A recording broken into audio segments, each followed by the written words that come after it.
महाराष्ट्रात मागच्या काही वर्षांपासून फुटीच्या राजकारणाला मोठ्या प्रमाणात पेव फुटलेला असताना सध्या राजकारणात चर्चा सुरू आहे ती दोन वेगवेगळे पक्ष एकत्रित येण्याची। अर्थात आपल्या सगळ्यांना माहिती आहे दोन ठाकरे बंधू हे येणाऱ्या स्थानिक स्वराज्य संस्थेच्या निवडणुकींच्या अनुषंगाने विशेषतः मुंबई महानगरपालिकेच्या निवडणुकीच्या अनुषंगाने एकत्र येणार का, त्यांचं मनोमिलन होणार का याबाबत सर्वत्र चर्चा रंगलेल्या आहेत। अनेक शिवसैनिक आहेत, अनेक महाराष्ट्रीयन आहेत जे याबाबत आपलं मत, आपली भूमिका व्यक्त करताना दिसतात। परंतु शिवसेनेच्या अगदी सुरुवातीपासून जी नेते मंडळी बाळासाहेब ठाकरेंसोबत काम करत आलेली आहेत त्यांचं याबाबतचं काय मत आहे हे जाणून घेण्यासाठी आम्ही आलेलो आहोत माजी खासदार आणि अतिशय ज्येष्ठ नेते शिवसेनेचे गजानन कीर्तीकर यांच्याकडे, आणि त्यांच्याकडून आम्ही जाणून घेण्याचा प्रयत्न करणार आहोत। गजाभाऊ, ज्या पद्धतीनं ही चर्चा सध्या सुरू आहे, मला वाटतं काही दिवसांपूर्वीच तुम्ही म्हणाला होतात की एक अखंड शिवसेनेचं स्वप्न मी पाहतो आहे आणि ते जर शक्य झालं तर ती सगळ्यात मोठी शक्ती असेल, आणि मला वाटतं त्यानंतरच या सगळ्या चर्चांना उधाण यायला लागलेलं आहे। तुम्हाला माहिती होतं अशी काही घडामोड घडणार आहे? एकत्र येणं ही चर्चा चालू आहे जवळजवळ महिना दीड महिना। राज ठाकरे, उद्धव ठाकरे, मी स्पष्ट मत मांडलेलं आहे की यांनी एकत्र आलंच पाहिजे। ते दोघांकडे चांगला जनाधार आहे, दोघांकडे चांगल्या तऱ्हेचं कॅडर आहे, आणि बाळासाहेबांनी जे शिवसेनेचे विचार पेरलेले आहेत महाराष्ट्रभर त्याला प्रेरित झालेले फार मोठी संख्या मतदारांची, कार्यकर्त्यांची महाराष्ट्रामध्ये अति दूरवर पसरलेली आहे। त्यामुळे एकत्र येण्यामध्ये पुष्कळ फायदा आहे। पण त्याचबरोबर या शिवसेनेचं जे विभाजन झालं, ज्याचं नेतृत्व एकनाथ शिंदेंनी केलं आणि त्यांनी बाळासाहेबांचे विचार जे आहेत हे विचार पुढे घेऊन ही शिवसेना उभी केली, त्यांच्याकडे सुद्धा फार मोठी ताकद आहे शिवसेनेची। म्हणजे त्यांचं आता सरकारमध्ये तर आहेत, त्यांचे 60 आमदार आहेत, 7 खासदार आहेत, 1 केंद्रीय मंत्री आहे, 12 राज्यामध्ये मंत्री आहेत, स्वतः ते उपमुख्यमंत्री आहेत। तर शिवसेना अखंडपणे ताकदीने जर उभी राहायची असेल महाराष्ट्रात तर माझं अगदी स्पष्ट मत मी एकदा मांडलेलं आहे, आज देखील तुमच्या मार्फत मांडतो मी की एकनाथ शिंदे, राज ठाकरे आणि उद्धव ठाकरे अशा तऱ्हेचं शिवसेनेने आज एकत्र येणं फार महत्वाचं आहे। ही फार मोठी राजकीय शक्ती महाराष्ट्रात उभी राहील। बाळासाहेबांच्या विचाराने चालणारी जी शिवसेना आहे ही अशीच इथून पुढे तिची दमदार वाटचाल चालेल, याच्यावरती माझा ठाम विश्वास आहे। शिवसेनेचे नेते म्हणून आपण हे राजकीय मत मांडत आहात की आपली ही भावनिक अपेक्षा आहे? कारण हे किती व्यवहार्य आहे, कारण आता आपण पाहिलं एकनाथ शिंदे हे मुख्यमंत्री पदी विराजमान झालेले होते। आता पुन्हा जर राज ठाकरे, उद्धव ठाकरे यांच्यासोबत एकनाथ शिंदेंना जायचं असेल, तुम्ही त्या पक्षाचे नेते आहात, तर ते त्यांना मान्य असेल का? मान्य आता राज ठाकरेंना पण नक्की आहे किंवा नाही काही कळत नाही। ते जे काय बोलतायत माध्यमाशी जनतेसमोर किंवा उद्धवजी जे बोलतायत ते कळलं की नाही, जनतेला एकत्र यावं असं वाटतं। त्या जनतेच्या समोर एकत्र येण्याच्या विरोधात ते स्पष्ट मत मांडत नाहीत, अजिबात मांडत नाहीत। हेलकावे देतात ते आपल्याला, ते कळतं आम्हाला। महाराष्ट्रातल्या जनतेला तेवढं समजतं की जनता आपल्यावरती नाराज होईल आपण एकत्र आलो नाही तर, कळलं की नाही। म्हणून एकत्र येण्याची भाषा करायची, पण मनामध्ये एकत्र येण्याची भावना आहे किंवा नाही हे काय त्यांच्या बोलण्यावरून कळत नाही। पण आता मराठी भाषेसाठी जर ते एकत्रित मोर्चेमध्ये सहभागी होणार असतील, 5 जुलैला जो त्यांनी जाहीर केलेला मोर्चा आहे तो अराजकीय असणार आहे असं राज ठाकरेंचं म्हणणं आहे। राज ठाकरे, उद्धव ठाकरे या मोर्चामध्ये एकत्रित जर सहभागी होतील तर हे कुठेतरी भविष्यात होणाऱ्या युतीची नांदी नव्हे का, किंवा तशा पद्धतीचे राजकीय संकेत मानायचे नाहीत? मराठी भाषा कुठे संकटात सापडली आहे? मराठी भाषावर प्रांतरचना झाली या देशात प्रत्येक भाषिकांचं राज्य झालं तसं मराठी माणसांचं महाराष्ट्र झालं. त्रिभाषा सूत्र लागू झाली देशात. त्याची अंमलबजावणी करतात की नाही करत याच्याबद्दल बाळासाहेबांच्या नेतृत्वाखाली फार प्रचंड निदर्शनं झाली. प्रचंड आक्रमक अशा तऱ्हेचं मोठे मोठे कार्यक्रम झाले.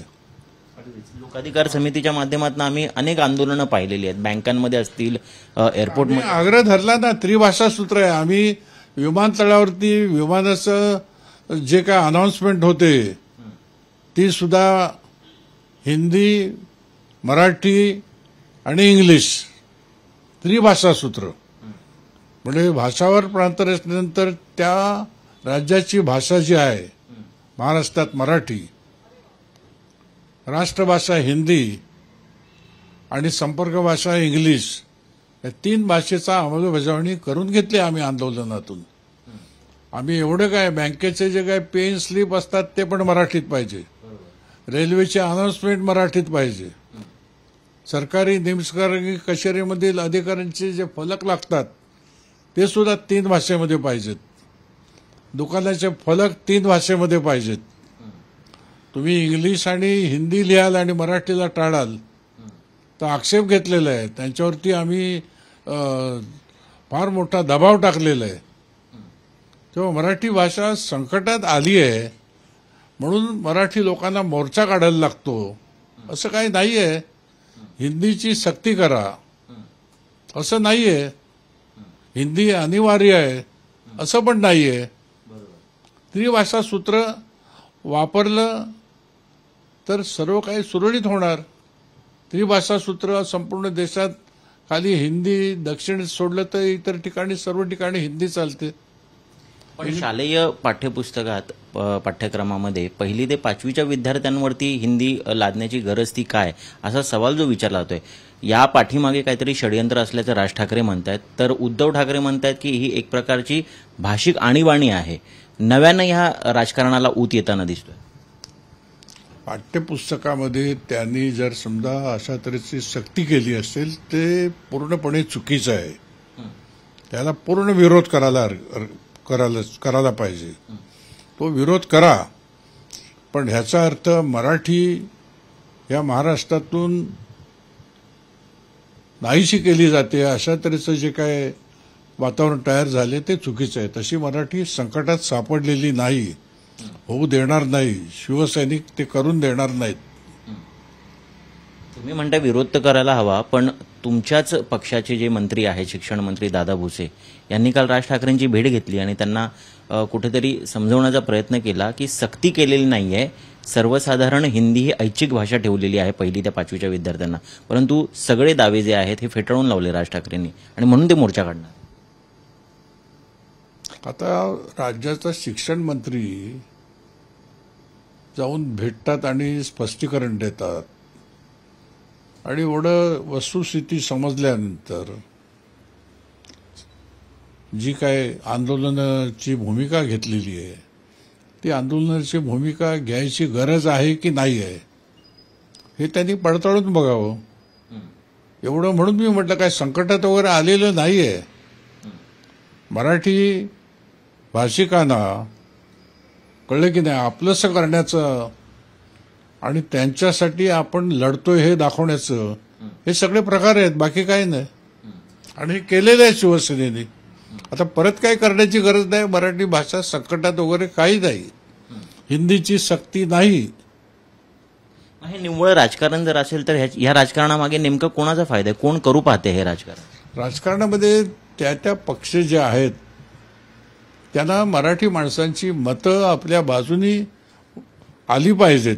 आम्ही तुमचे हितकर्ते आहोत, हितसंबंध तुमचं रक्षण करतो हे त्यांना दाखवायचं आहे. म्हणून हे सगळे स्पर्धा सुरू आहेत.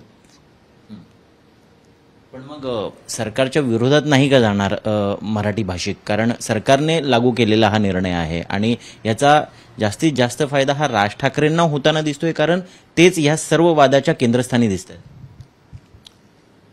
राजकीय फायदा मिळवण्यासाठीच चाललंय नाही सगळं. राजकीय फायदा मिळावा, मराठी माणसांची मतं आपल्या बाजूनी वळवावीत आपण मराठीचे हित करते आहोत, हे आपलं चित्र मराठी लोकांसमोर जावं, हा सगळा आटापिटा त्याच्यासाठी चाललेला आहे. पण कोण करू पाहते हे? कारण याला पोषण असं वातावरण निर्माण करण्याचं काम नेमकं कोण? भाजप करते, सरकार करते? कोणाला फायदा, कोणाला नुकसान होईल असं वाटतं तुम्हाला? कोणी काय करत नाही याच्यामध्ये. कोण काय पोषण भीषण असले तुम्ही शब्द वापरता, तसं कोणी काय करत नाही. काही संकट नाही आहे, मी सांगतो परत परत. काही नाही आहे. हिंदीची सक्ती नाही आहे, मराठी संकटात नाही आहे आणि आंदोलनाची गरज नाही आहे, हे माझं मत आहे. पण आता तुम्ही म्हणालात तुम्ही सरकारमध्ये आहात, एक आंदोलन तर होतच आहे, ते जाहीर झालेलं आहे. अशा परिस्थितीमध्ये तुम्ही म्हणताय की अखंड शिवसेना व्हावी, राज ठाकरे उद्धव ठाकरे यांच्यासोबत एकनाथ शिंदेंनी यावं. परंतु हा जर अखंडपणा जर शिवसेनेचा पाहायचा असेल तर तो भाजप विरोधात पुन्हा जाणार नाही का? तुम्ही ह्यापूर्वी भाजपच्या काही गोष्टींबद्दल प्रखर्षाने बोललेला आहात, ज्या काही चुका आहेत त्या उघडकीस आणलेल्या आहे. तुम्हाला पुन्हा एकदा वाटतं की भाजप विरोधात सर्वांनी एक व्हायला हवं? भाजपा विरोधात एक व्हावं म्हणून शिवसेना अखंड व्हावी असं माझं म्हणणं नाहीये. तो त्याचा अन्वयार्थ काढू नका तुम्ही.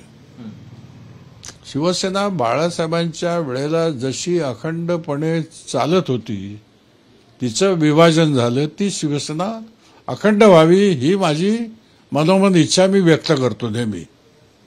बाकी काही नाही याच्या मागचं हेतू.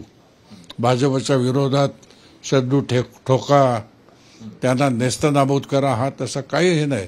शिवसेना भाजपचं ते युती 25 वर्ष होती ना, आणि ती युती जर राहिली, कारण शेवटी एनडीएचा घटक होती शिवसेना, आणि ती एनडीएचा घटक राहण्यामध्ये काही अडचण नाही. शेवटी भाजप ही देशाची गरज आहे, कळले की नाही. सनातन धर्म, हिंदू धर्म याचं आज नाही म्हटलं तरी भाजप जे रक्षण करू शकेल ते इतर कुठलाही देशातला पक्ष करू शकत नाही. त्यामुळे बाळासाहेबांपासून जी युती होती भाजपची, ती युती तोडा असं म्हणणं नाही.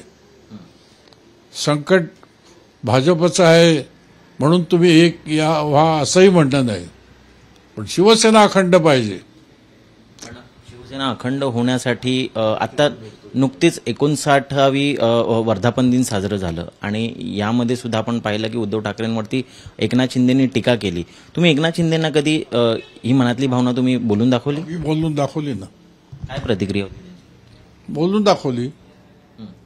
पण त्यामध्ये सकारात्मक दाखवली. मी बोलून दाखवली. विचार करू तरी म्हणाले याबाबतीत? मी बोलून दाखवली. निश्चित. एक शेवटचा प्रश्न विचारतो. अर्थात आता राज ठाकरे सर्व पक्षीयांना आवाहन करणार आहेत, तर या मोर्चामध्ये आपणही सहभागी व्हायला हवं किंवा नको, काय तुम्हाला वाटतं पक्ष म्हणून? आपण म्हणजे कोण? शिवसेना, एकनाथ शिंदेंचा जो पक्ष आहे आता शिवसेना, त्याबाबत मला मुख्य म्हणजे हे आंदोलन जे आहे ना, त्या आंदोलनाची गरज नाही अशा मताचं मी आहे.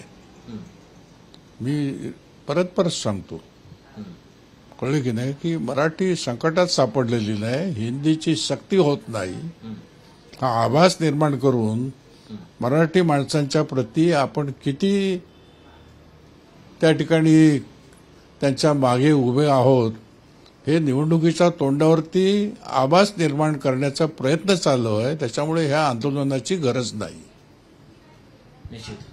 धन्यवाद तुम्ही तुमचं मत मांडल्याबद्दल. आणि अर्थात शिवसेना अखंड असायला हवी असं सातत्यानं शिवसेनेचे ज्येष्ठ नेते गजानन कीर्तीकर म्हणतायत. आता या बाबतीत शिवसेना विभाजित झाल्यानंतर मनसे असेल, उद्धव ठाकरेंची शिवसेना असेल किंवा एकनाथ शिंदेंची शिवसेना असेल, असे वेगवेगळी शकलं आपल्याला शिवसेनेची पडलेली दिसत आहेत. तर याबाबत हे प्रमुख नेते काय विचार करतात हे बघणं अत्यंत महत्त्वाचं असणार आहे. कॅमेरा पर्सन सचिन सावंत सोबत मी ऋत्विक भालेकर, मुंबई तक, मुंबईसाठी.